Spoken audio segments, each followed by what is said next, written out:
जय श्री स्वामी समर्थ। आज मी अमृता फॅशन मध्ये तुमच्या सगळ्यांचं स्वागत असं नाही म्हणणार आहे, कारण मी आहे रोड ट्रिपला। येस, तुम्हाला सगळ्यांना माहिती आहे मी रोड ट्रिपला आहे आणि आता मी आहे उत्तराखंड मध्ये एका एक स्पेशल जागेवर। त्या जागेबद्दल सगळी माहिती सांगणार आहे। सगळ्यात पहिला मला सांगायचंय माझं लुक कसं आहे। सिंपल लुक केलेलं आहे मी, कारण आज मला बर्फामध्ये खूप धमाल करायची होती।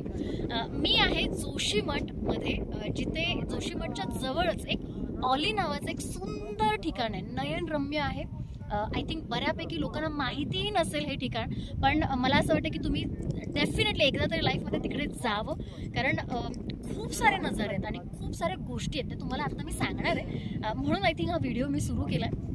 सगळ्यात पहिला आपण बघायचं तिकडे द्रोणागिरी पर्वत आहे। द्रोणागिरी पर्वत आय थिंक तुम्हाला सगळ्यांना माहिती असेल, संजीवनी बुटी होती तिथे आणि आपल्या हनुमंताने तिथून आपल्या लक्ष्मणा म्हणजे देवासाठी ती संजीवनी बुटी आणली होती। आणि म्हणून असं म्हटलं जातं, मला आपल्या लोकल गाईडने आम्हाला सांगितलं की म्हणून हनुमंताने ती संजीवनी बुटी तिथून आणली, म्हणून तिथले जे लोकल्स आहेत ते हनुमंतावर अजूनही नाराज आहेत, म्हणून ते त्यांची पूजा करत नाहीत। स्ट्रेंज आहे ना, अशा खूप गोष्टी मी आज म्हणजे ऐकल्या आणि त्या बघितल्या पण डोळ्यांनी। त्यानंतर आपल्या इंडियातला हायेस्ट पीक म्हणजे पर्वत हा आहे नंदादेवी पर्वत। तो बघा, वाव पर्वत आहे आणि मी उघड्या डोळ्यांनी माझ्या बघते आणि तुम्हीही बघा। म्हणजे मला असं वाटतं की अमृता फॅशनच्या जरिये तुम्हाला पण ह्या गोष्टी बघायला मिळाव्यात। सुंदर सुंदर गोष्टी आहेत यार, म्हणजे जिकडे बघू तिकडे सगळे बर्फ बर्फ। म्हणजे मला तर 2 मिनिटात वाटलं की काश्मीर जे आहे हे आपण सेकंड काश्मीर म्हणायला हरकत नाही। त्यानंतर इथे एक सुंदर त्याने ना एक तलाव टाईप केलेलं आहे, जेणेकरून जेव्हा आपण बर्फ वितळेल तेव्हा ते त्याचं पाणी एक साठेल आणि एक सुंदरसा झरणा तयार होईल। काय म्हणजे कॉन्सेप्ट आहे ना। यानंतर आम्ही इथे एक खूप गोड अशा ॲक्टिव्हिटीज केलेल्या आहेत। सगळ्यात पहिला तर आम्ही जे रोपवे असतं, रोपवेने इथपर्यंत आलो, कारण हा हायेस्ट पीक आहे। त्यानंतर सेकंड ॲक्टिव्हिटी केली आम्ही स्कीइंग।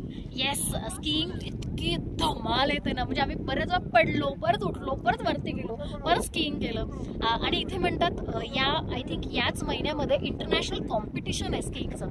वाव, किती म्हणजे मस्त आहे ना, आपल्याला माहिती पण नव्हतं हे सगळं। त्यानंतर मला असं वाटतं की फक्त बर्फच नाही, बर्फासाठीच नाही तर हिरवळीसाठी पण हे फेमस आहे। येस, आम्हाला असं लोकांनी सांगितलं की इथे मे आणि जून मध्ये एकदम हिरवळ साचते। वाव, काय मजा असेल ना। म्हणजे तुम्ही कधीही या, तुम्हाला एकदम नेचर तुमचं खूप छान स्वागत करतं। अशी ही आपली ऑली।